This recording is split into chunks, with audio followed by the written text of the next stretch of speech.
안녕하세요. 제이스 오정호입니다. 오늘은 RF 소자의 특성을 측정함에 있어서 가장 많이 사용하는 장비 중에 하나인 네트워크 분석기의 이론 및 간단한 사용법에 대해서 알아보도록 하겠습니다. 본 세미나는 RF 분야에 대해 잘 모르지만 RF를 측정해야 하는 분이나 신입사원분에게 꼭 필요한 내용을 위주로 진행됩니다. 초반부에는 네트워크 분석기의 원리와 측정 항목 등에 대해서 설명을 드리고 후반부에는 실제로 네트워크 분석기를 조작하면서 사용법에 대해서 알려드리고자 합니다. 자, 그럼 시작하겠습니다. 우리가 유무선 신호를 측정할 경우 다양한 계측 장비를 사용합니다. 대표적으로 RF 신호를 측정할 경우엔 스펙트럼 어널라이저나 네트워크 어널라이저를 사용합니다. 또 디지털 신호를 측정할 경우에는 오실로스코프나 TDR 임피던스 장비를 많이 사용합니다. 스펙트럼 어널라이저나 네트워크 어널라이저는 X축이 주파수입니다. 반면에 오실로스코프나 TDR 장비는 X축이 시간이고요. 즉, 이 그림은 스펙트럼 어널라이저와 네트워크 어널라이저의 측정 원리가 오실로스코프와 같은 디지털 장비와 수학적으로 푸르의 변환의 관계가 있음을 나타냅니다. 저희가 광신호와 RF 신호를 한번 비교해 보겠습니다. 광신호와 RF 신호를 비교해 보면 서로 유사한 동작을 합니다. 렌즈에 빛이 입사하면 반사되는 빛과 전달되는 빛이 존재합니다. 마찬가지로 이미 RF 소자에 RF 신호가 들어가면 역시 반사되는 성분과 통과되는 성분이 존재합니다. 앞으로 본 세미나에서는 입사되는 신호를 R이라고 표현하고 반사되는 신호를 A, 통과돼서 전달되는 신호를 B라고 표현하겠습니다. 네트워크 분석기는 이러한 입사, 반사, 투과되는 RF 신호의 성질을 이용해서 소자의 특성을 측정하기 위한 구조로 되어 있습니다. 임의의 주파수를 갖는 사인파 신호를 쏘고 반사되는 신호를 받고 또는 전달되는 신호를 바꾸어서 비교 분석한 후 화면에 표현하는 그런 기능을 한다고 보시면 됩니다. 이때 사인파 신호의 주파수를 변화시켜가면서 원하는 대응에 대해서 측정을 할 수가 있습니다. 네트워크 분석기로는 다양한 항목을 측정할 수 있는데 아까 반사와 관련된 측정 항목으로는 대표적인 게 VSWR, S 파라미터 중에 S11, S22, 반사 계수, 반사 손실 등이 있고요. 전달과 관련된 측정 항목으로는 게인과 로스, S 파라미터 중에 S21, S12 또는 전달 계수 등이 있습니다. 이 측정 항목들에 대해서는 뒤에서 다시 알아보겠습니다. 그럼 네트워크 분석기로는 어떤 소자를 측정할 수 있을까요? 아래의 그림에서 보듯이 네트워크 분석기는 기본적으로 LC와 R과 같은 기본 소자에서부터 RF 케이블, 안테나 또는 트랜시버와 같은 폭합 모듈까지 거의 모든 RF와 관련된 소자의 특성 측정이 가능하다고 보시면 됩니다. 맨 처음 슬라이드에서 보여드린 광신호와 렌즈에 대비시켜서 네트워크의 구조를 다시 구성해보면 아래와 같습니다. 광원 역할을 하는 소스 신호를 계측기에서 발생시키면 발생한 신호는 R로 표현되는 입사 신호와 A로 표현되는 반사 신호, 그리고 전달 신호 B로 나눌 수 있습니다. 실제 네트워크 분석기는 아래의 그림과 같이 소스, 스위치, 분배기, 커플러 이런 요소로 구성되어 있습니다. 일반적으로 하나의 소스 신호를 가지고 스위칭을 해가면서 포트 1과 포트 2에서 신호가 출력이 됩니다. 자, 소스의 신호를 따라가 보겠습니다. 소스의 신호는 출력된 후에 스위치에서 분기가 된 후에 일부는 R이라고 표현된 레퍼런스에 저장이 되고 나머지는 포트 1을 통해서 출력이 됩니다. 출력된 신호는 RF 소자를 만나서 반사 신호와 전달 신호가 생성이 됩니다. 반사된 신호는 다시 포트 1으로 들어가서 커플러를 통해서 A에 저장이 되고 전달된 신호는 포트 2를 통해서 역시 B에 저장이 됩니다. 그리고 네트워크 분석기는 각각 반사 신호 A와 B를 미리 저장된 레퍼런스 신호 R과 비교해서 원하는 측정 결과를 표시할 수 있습니다. 자, 그럼 이제부터 여러 가지 측정 항목에 대해서 좀 더 자세히 알아보겠습니다. 먼저 반사와 관련된 측정 항목입니다. 반사와 관련된 대표적인 측정 항목으로는 반사 손실이라고 부르는 리턴 로스가 있습니다. 입력 전압분의 반사 전압의 비를 dB 스케일로 표현한 것입니다. 대부분의 RF 소자는 신호를 잘 전달하는 걸 목적으로 하기 때문에 반사 손실은 작은 게 좋습니다. 자, 반사 손실이 작고 dB 스케일로 표현되어 있기 때문에 반사 손실은 마이너스 무한대가 나오면 반사가 없는 가장 좋은 소자라고 볼 수 있습니다. 반사 항목 중에서 또 자주 사용되는 게 VSWR입니다. 볼티지 스탠딩 웨이브 레이쇼의 약자인데 우리말로는 정제팝이라고 합니다. VSWR은 에너지가 가장 작은 값분의 에너지가 가장 클 때 값을 비입니다. 최소값이 1이고 최대값은 무한대죠. 일반적으로 안테나의 특성을 측정할 때 VSWR을 많이 봅니다. 안테나의 특성상 입력된 신호를 모두 공중으로 잘 뿌려줘야 되는데 그때 VSWR이 1에 가까울수록 좋은 안테나라고 볼 수 있습니다.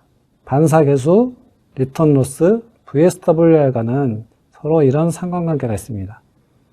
반사 계수가 0이면 리턴 로스는 마이너스 무한대 dB, VSWR은 1인 아이디얼한 값이 나오게 되겠습니다.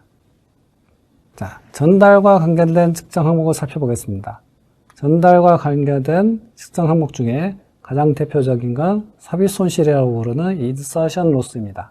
삽입 손실은 좀 전 슬라이드에서 보신 반사 손실에 대응하는 개념입니다. 신호가 얼마나 잘 전달되었냐를 볼 수 있는 항목입니다. 이것도 보통 dB 스케일로 표시를 합니다. 입력 전압분의 전달된 전압의 비이므로 0dB에 가까울수록 손실이 없이 잘 전달되었다고 보시면 됩니다. 지금부터 S 파라미터에 대해서 알아보겠습니다. S 파라미터는 영어로 S를 적고 뒤에 포트의 번호를 적어서 표현을 합니다. 자, 뒤에 있는 번호 숫자가 신호를 보내는 포트의 번호, 앞에 있는 숫자가 신호를 받는 포트를 의미합니다. 즉 S21이라고 하면 1번 포트에서 쏘고 2번 포트에서 신호를 받는다는 의미로 삽입 손실을 의미합니다. S12도 마찬가지로 삽입 손실입니다. 다만 출력 포트가 2번, 입력 포트가 1번이 되겠습니다. 또 S11이라고 하면 1번 포트에서 쏘고 그 반사된 신호를 다시 1번에서 받는다는 뜻이므로 반사 손실을 의미합니다. S22도 마찬가지입니다. 이 그래프는 실제 S 파라미터 중에 S21, 인서션 로스를 측정한 그래프입니다.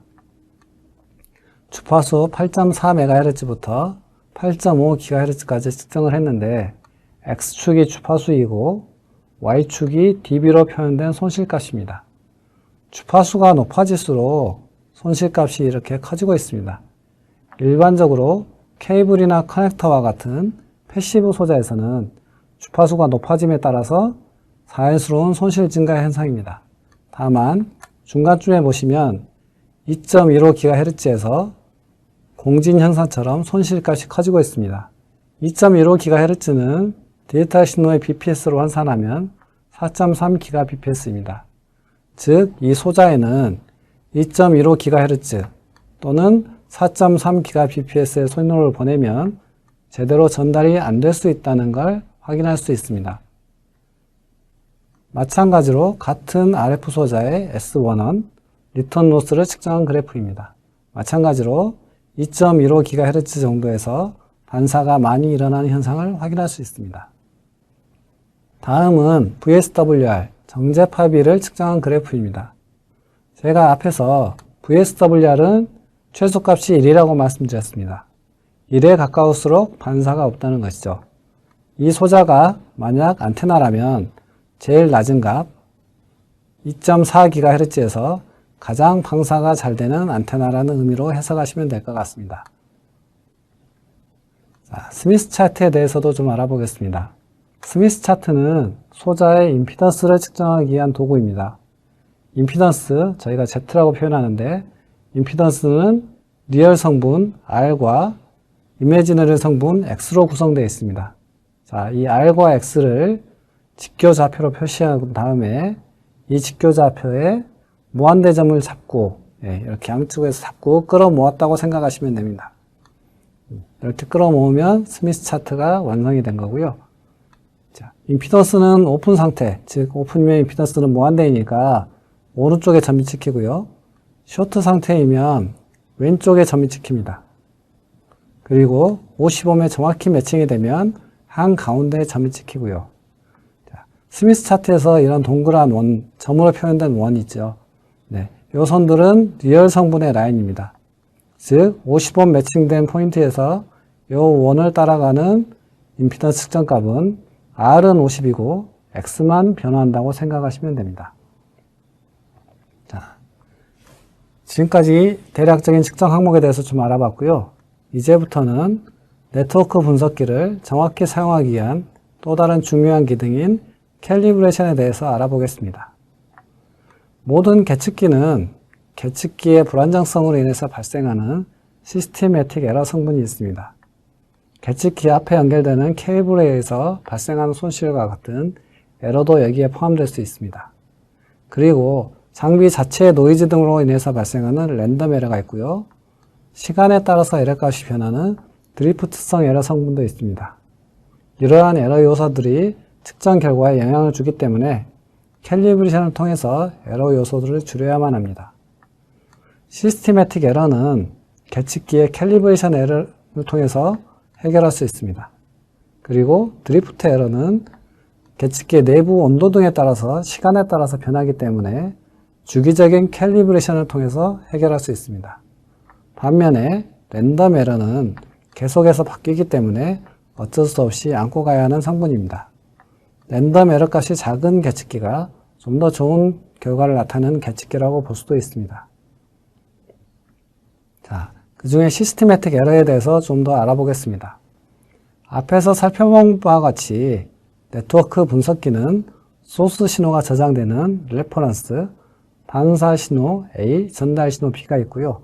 여기에 에러 성분으로 소스나 로드의 미스매치로 인해서 발생하는 에러, 케이블 로스 또는 크로스토크 등이 있습니다. 투포트 네트워크 계측기를 사용할 경우에는 에러 성분만 모두 12가지가 존재합니다. 이러한 12가지의 에러 요소를 풀기 위해서는 캘리브레이션 킷이라고 불리우는 알려진 특성값을 갖는 키트를 사용해서 캘리브레이션을 진행합니다. 투포트 네트워크 분석기에 12가지 에러 요소를 풀기 위해서는 쇼트, 오픈, 로드, 수루라고 부르는 각각 앞글자만 따서 SOLT라고 부르는 캘리브레이션 과정을 거쳐야만 합니다. 네, 이렇게 쇼트, 오픈, 로드, 수루가 있습니다. 이걸 가지고 캘리브레이션을 진행하는데, 자, 이 그림은 원포트 캘리브레이션 할 경우의 모델이니 일단 스킵하겠습니다. 투포트 캘리브레이션 과정을 나타내는 수학적 슬라이드입니다. 저희는 머리 아프게 이 과정을 알 필요는 없고요. 이전에 말씀드린 SOLT, 쇼트, 오픈, 로드, 스루 캘리브레이션 과정을 거치면 네트워크 분석기에서 자동으로 순식을 계산해서 에러 보정을 하게 됩니다. 자, 캘리브레이션을 정확히 하고 나면 이 그래프처럼 보다 정확한 측정이 가능해집니다. 필터의 S21, 인서션 로스를 측정한 그래프인데요. 캘리브레이션을 하지 않으면 여기 검은색 그래프처럼 형탄하지 않는 측정 결과가 나올 수 있습니다. 캘리브레이션을 통해서 보다 정확하고 반복적인 측정 결과를 얻을 수 있음을 나타내는 그래프가 되겠습니다. 킷 사이트에서는 앞에서 살펴본 오픈, 쇼트, 로드, 수루의 과정을 일일이 사람이 해야 하는 매뉴얼 캘킷도 있지만 자동으로 캘리브레이션 과정을 수행해주는 eCal도 있습니다. 주파수 및 포트 개수에 따라서 다양한 모델이 있으니 필요 사양에 맞게 구비하시면 편리합니다. 킷 사이트에서 제공한 네트워크 분석기는 주파수, 포트 수에 따라서 여러 가지 모델이 있습니다. 보편적으로 많이 사용하는 몇 가지 모델을 소개해드리면 E5061B 모델과 E5063A 모델이 있습니다. E5061 B 모델은 5Hz의 저주파부터 측정이 가능한 장비로 임피던스 분석 기능을 포함한 특이한 장비입니다. 이 5063A는 엔트리급의 네트워크 분석기로 최대 18기가까지 측정이 가능한 저렴한 모델입니다. 또한 현장에서 편리하게 사용이 가능한 배터리 모델인 필드팍스라고 불리우는 핸드헬드 모델도 있고요. 필드팍스는 케이블 애널라이저와 스펙트럼 애널라이저 기능도 지원이 가능한 모델입니다. 그리고 비교적 최근에 출시된 USB 타입의 네트워크 분석기인 스트림라인 모델도 있습니다. 최대 26.5GHz까지 지원이 되고 있습니다. 그럼 몇 가지 모델에 대해서 좀 더 알아보겠습니다. 먼저 엔트리급 모델인 E5063A입니다. 지원하는 주파수는 옵션에 따라서 500MHz부터 최대 18GHz까지 다양한 모델이 있습니다. 안테나나 스마트폰의 통신 소자, 필터 등과 같은 다양한 RF 소자의 특성 측정이 가능한 모델입니다.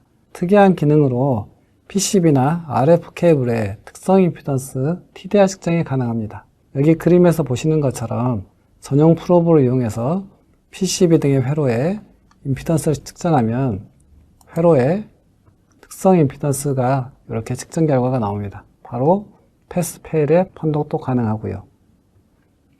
핸드형 제품인 필드팍스 모델은 주파수나 기능에 따라서 다양한 모델이 있는데 기본적으로 배터리 장착 모델입니다.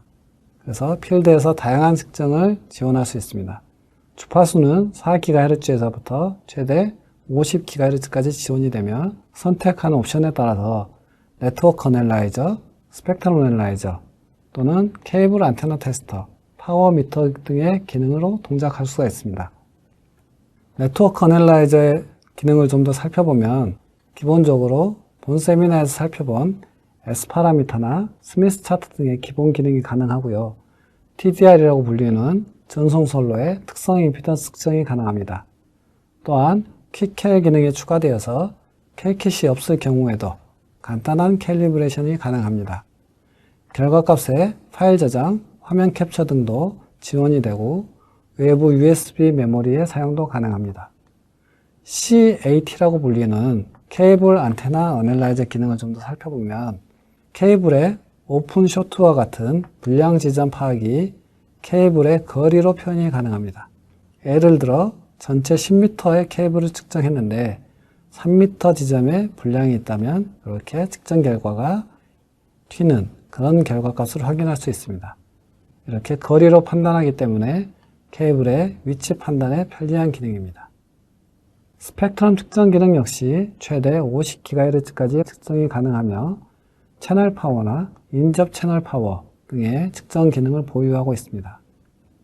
자, 다시 표로 정리해서 보여드리면 주파수는 4GHz에서부터 최대 50GHz까지 사용이 가능하고요. 사용하시는 용도, 그러니까 네트워크 애널라이저, 스펙트럼 애널라이저, 케이블 애널라이저 등의 옵션을 선택하시면 사용하신 용도에 맞게 사용이 가능하십니다. 자세한 사항은 여기 연락처로 참고해서 연락 주시면 감사하겠습니다. 잠시 짧게 저희 회사 중간 광고를 넣었습니다. 다시 본론으로 돌아가서 키사이트에서는 또 최근에 USB 타입의 저렴한 네트워크 분석기를 출시하였습니다. 스트림라인이라고 불리는 9370 모델입니다. 주파수는 4.5GHz에서 최대 26.5GHz까지 지원하는 모델이 있습니다. USB 타입의 계측키로 별도의 PC에서 운영되는 프로그램으로 동작이 가능합니다. PC 프로그램은 기존의 키사이트 프로그램과 동일한 구조로 되어 있어서 적응이 편리합니다. 한 가지 재미있는 기능으로는 이 모델은 기본적으로 2포트 네트워크 분석기인데 여기에 한 대의 스트림라인 모델을 추가하시면 4포트 장비처럼 사용이 가능합니다. 마지막으로 정리하는 의미로 네트워크 분석기를 사용하는 일반적인 절차를 설명해 드리겠습니다. 제일 먼저 어떻게 측정할지, 프로브로 측정할지, 케이블로 측정할지, 커넥터나 포트 수 등을 결정하시고요. 그리고 측정할 주파수 대역, 출력 파워, 넘버 오브 포인트, 측정 포인트 등을 선택하시면 됩니다. 그리고 캘킷을 이용해서 매뉴얼 캘킷 ECAL을 이용해서 캘리브레이션을 수행하시면 됩니다. 캘리브레이션 하신 후에 메저먼트에 들어가셔서 S 파라미터 또는 VSWR을 선택하셔서 측정하시고 마커 기능을 위해서 측정값을 확인하실 수 있습니다. 마지막으로 측정한 데이터를 엑셀이나 S2P 등의 파일로 저장하거나 측정 화면을 캡처하실 수도 있습니다. 이 순서에 따라서 잠시 후에 측정 데모를 진행해 보도록 하겠습니다. 여기까지 네트워크 분석기 사용을 위한 간단한 배경 지식을 설명드렸고요. 이제부터 실제로 장비를 이용해서 RF 소자를 측정해 보도록 하겠습니다.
이번 데모에서는 RF 필터를 측정해 보겠습니다. 먼저 측정 주파수를 선택해야 합니다. 자, 데모에 사용할 필터는 900MHz 대역을 갖는 로우 패스 필터입니다. 따라서 측정 주파수는 장비의 최저 주파수, 본 장비 같은 경우는 300kHz고요. 여기서부터 한 2GHz 정도까지 측정해 보도록 하겠습니다. 맨 먼저 장비를 초기화하기 위해서 프리셋 버튼을 눌러줍니다. 프리셋 버튼은 여기 초록색 버튼입니다. 프리셋 버튼을 누르시면 정말 초기화할 거냐고 물어봅니다. 예, 눌러주세요. 네, 초기화가 됐습니다. 자, 초기화가 됐으니까 이제 주파수 설정하기 위해서 스티뮬러스 그룹에 스타트와 스탑 버튼을 이용합니다. 스타트 버튼을 누르시면 시작 주파수를 설정할 수 있고, 스탑 버튼을 누르시면 끝 주파수를 설정할 수 있습니다. 또 한 가지 방법으로는 중간 주파수와 스팬을 이용한 밴드위스 설정이 있습니다. 센터를 누르시면 중간 주파수를 설정할 수 있고, 스팬을 누르시면 밴드위스를 설정할 수 있습니다. 저희는 필터를 할 거니까 시작 주파수를 다시 300kHz, 끝 주파수를 2GHz로 설정을 하겠습니다. 네, 주파수를 설정하셨으면 그 다음으로 수입 셋업에 들어가셔서 좀 더 다양한 메뉴를 선택할 수 있습니다. 대표적인 메뉴가 측정할 포인트입니다. 네, 지금 포인트가 201개라고 되어 있는데 이거는 전체 주파수 대역을 201개의 포인트로 나눠서 측정을 하겠다는 의미입니다. 네, 기본이 201개고요. 저희는 좀 더 늘려서 1600개로 선택을 하시면 전체 주파수 대역을 1600개의 포인트로 나눠서 측정을 한다는 겁니다. 좀 더 촘촘하게 측정이 가능한 대신에 측정 시간이 조금 더 오래 걸린다는 단점이 있습니다. 네. 자, 또 쓸만한 메뉴가 스윕 타입입니다. 네, 한번 들어가 눌러보시면 기본은 리니어 프리퀀시가 있고요. 로그 프리퀀시가 있습니다. 리니어 프리퀀시는 주파수 수입을 리니어로 하는 거고요. 로그는 주파수 수입을 로그 스케일로 하는 겁니다. 로그 프리퀀시를 선택하시면 저주파 대역을 보다 자세히 확인할 수 있는 장점이 있습니다. 자, 다시 저희는 리니어로 돌아가서 설정을 하고요. 자, 이제 세팅이 끝났으니까 캘리브레이션을 해야 됩니다. 본격적으로 캘리브레이션 하기 전에 저희가 사용하는 케이블의 로스를 얼마인지 한번 확인해 보겠습니다. 케이블의 양단을 바로 직결하고요. 네. 인서션 로스를 측정하기 위해서 메저 항목에서 S21을 선택합니다. S21을 선택하시면 네, 이런 삽입 손실값이 나오는데 주파수에 따른 손실값을 확인하기 위해서 마커 기능을 활용합니다. 자, 마커를 이용해서 대략 1.5GHz에서 손실을 확인해 보겠습니다. 1.5GHz에서 대략 1dB가량의 손실이 확인됩니다. 즉, 이 케이블에 1.5GHz에서 1dB의 손실이 생겼으니 이걸 보상해 주기 위해서 캘리브레이션을 해야 됩니다. 자, 제가 좀 전에 마커를 활용했는데 마커를 사용하는 법은 마커 어널리시스 그룹에서 마커를 누르시면 모두 마커 1, 마커 2, 3, 4 그리고 모어 마커 들어가시면 마커 5, 6, 7, 8, 9까지 해서 모두 9가지의 마커를 사용할 수 있습니다. 네, 그 중에 마음에 드는 애로 사용하시면 될 것 같고요. 자, 마커 1을 이용해서 원하는 주파수를 입력하셔서 그 주파수의 값을 읽으실 수도 있고 노브를 돌려서 마커의 위치를 이동시킬 수도 있습니다. 자, 다시 캘리브레이션 돌아가서 자, 앞에서 말씀드린 것처럼 캘리브레이션은 매뉴얼 캘킷으로 오픈, 쇼트, 로드, 스루의 과정을 수동으로 하는 방식이 있고 이 캘을 이용해서 자동으로 하는 방식이 있습니다. 매뉴얼 캘킷을 사용할 경우에는 자, 장비의 캘 버튼을 누르시면 캘킷 선택 화면이 나옵니다. 자, 캘킷 선택 화면에 들어가셔서 본인이 보유하고 있는 캘킷 모델을 선택해 주십니다. 네, 이런 식으로 선택을 하시고 그리고 캘리브레이트 메뉴로 들어가서 투포트 캘을 선택합니다. 네, 투포트 캘을 선택하고 자, 그리고 나오는 메뉴로 쭉 따라 하시면 됩니다. 리플렉션에서 오픈, 쇼트, 로드를 하시고 트랜스미션에서 스루를 하시고 던이 나오면 던을 하시면 캘리브레이션이 되는 과정입니다. 또 하나의 캘리브레이션 방법으로 이 캘을 이용하는 방법이 있습니다. 이 캘을 이용하면 캘리브레이션 과정이 엄청 간단하고 손쉬워집니다. 자, 이 캘과 장비를 USB로 연결하시면 이렇게 초록색 LED가 나오는 걸 확인할 수 있습니다. 자, 초록색 LED가 나오면 정상적으로 연결이 됐고 인식이 된 겁니다. 자, 연결하고 다시 캘리브레이션 메뉴에서 이 캘을 선택합니다. 이 캘, 그리고 투포트 캘을 껐기 때문에 투포트 캘을 선택하시면 자동으로 캘리브레이션이 수행되고 방금 띡 소리가 나면서 캘리브레이션이 완료가 되었습니다. 자, 다시 케이블을 직결해서 캘리브레이션이 잘 되었는지 확인을 해 보겠습니다. 캘리브레이션 직결하시고요. 조금 전에 마커를 이용해서 마커 1번을 1.5GHz에서 확인을 해 보겠습니다. 네. 조금 전에 캘리브레이션 하기 전에는 마이너스 1dB 정도의 손실이 있었는데 지금은 0.00 얼마의 캘리브레이션이 완료된 걸 확인할 수가 있습니다. 측정 항목을 바꿔서 반사 손실을 확인해 보겠습니다. 다시 메저 버튼에서 S11을 선택하시면 반사 손실을 측정할 수가 있습니다. 포맷에서 SWR을 선택해 보면 VSWR 값이 확인할 수 있습니다. 자, VSWR 값을 읽어보시면 1.5GHz에서 1.008 정도 나온다는 걸 확인할 수 있습니다. 반사가 거의 없다는 얘기입니다. 자, 이런 식으로 이제 확인할 수가 있고요. 자, 마지막으로 이제 원래 하려던 필터를 측정해 보겠습니다. 다시 케이블을 필터와 연결해 주시고요.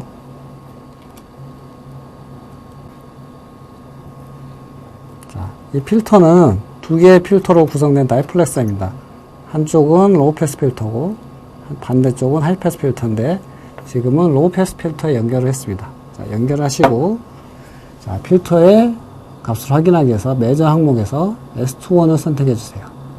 저희가 아까 포맷을 SWR 했기 때문에 다시 로그 매그니튜드로 바꿔주시면 자, dB 스케일로 표현된 S21 삽입 손실 값이 나옵니다. 자, 마커 기능을 확인해서 원하는 주파수의 필터 값을 확인할 수도 있고요. 자, 주파수를 마커 1번에 500메가 이런 식으로 해서 값을 확인할 수 있고요. 좀 더 나아가면 마커 서치 기능을 이용해서 맥스 최대값을 찾는 기능이고요. 민 최소값을 찾는 기능입니다. 또는 필터이기 때문에 마이너스 3dB 포인트를 확인할 수도 있는데, 자, 타겟 기능을 이용하셔서 타겟 밸류를 마이너스 3dB를 입력해 주시면, 자, 서치 타겟 하시면, 네, 마이너스 3dB 포인트가 1.1GHz임을 확인할 수가 있습니다. 네, 자, 측정이 잘 끝났으면 마지막으로 측정한 데이터를 저장하시려면 세이브와 리콜 기능을 활용해서 세이브 눌러보시면, 자, 트레이스 데이터 세이브 누르시면, 네, 이렇게 CSV로 저장이 가능하고요. 또는 세이브 SMP 누르시면 터치스톤 포맷으로도 저장이 가능합니다. 화면을 캡처하고 싶으시면 시스템 버튼을 누르시고 덤프 스크린 이미지를 누르시면, 네, 원하는 포맷의 그림 파일로 캡처가 가능합니다. 네, 이상으로 네트워크 분석기를 사용하는 기본 원리와 방법에 대해서 설명드렸습니다. 궁금한 사항은 설문지를 작성해 주시면 연락드리겠습니다. 지금까지 들어주셔서 감사합니다.